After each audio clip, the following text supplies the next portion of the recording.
Now we're going to be talking about the second page of the skeleton for chapters 9 and 10, which is the 7 characteristics of self-disclosure. The first characteristic is that it has to be personal. It has to be a topic that is personal or close to your heart that you don't want everyone to know about. It needs to be about you specifically, which is what makes it personal to begin with. An example of this is the disclosure of a traumatic event that happened in one's childhood, which would be an example of engaging personally through self-disclosure. The second characteristic is that it has to be deep. It has to be a topic that is not superficial. It has to go beyond the surface of your being. Communicating emotions is considered deep.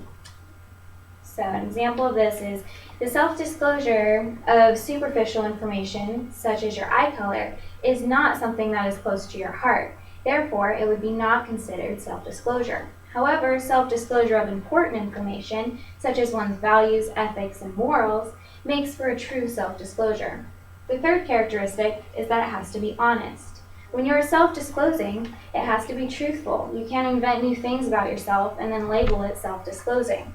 An example would be when someone self-discloses that they feel a certain way about an event and that feeling is not sincere.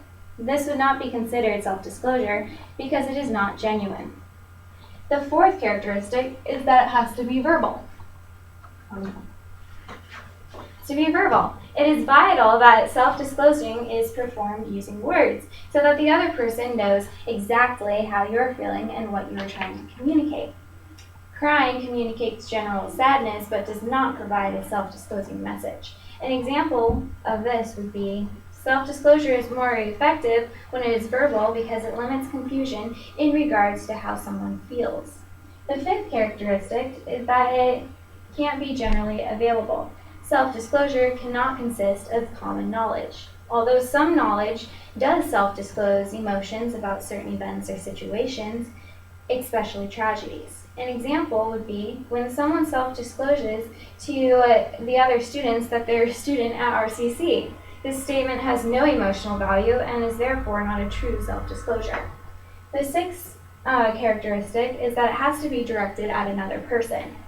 Self-disclosure has to be direct and cannot be overheard. There is a risk involved when self-disclosing personal information, which makes self-disclosing to a psychiatrist debatable. Therefore, it has to be interpersonal, not in an impersonal situation dictated by social roles. An example would be self-disclosure has to be directed at another person because there is a risk associated with it. This risk could be that they might tell others. And then the seventh and last characteristic of self-disclosure is that it has to be in the correct context. How a self-disclosure is stated, who is present, and what context determines how others will interpret it. If you self-disclose in a joking manner, no one will take it seriously. An example would be if someone self-discloses sensitive information and in an inappropriate context or situation, it will not have an impact and the interpretation will be inaccurate. These are the 7 characteristics of self-disclosure.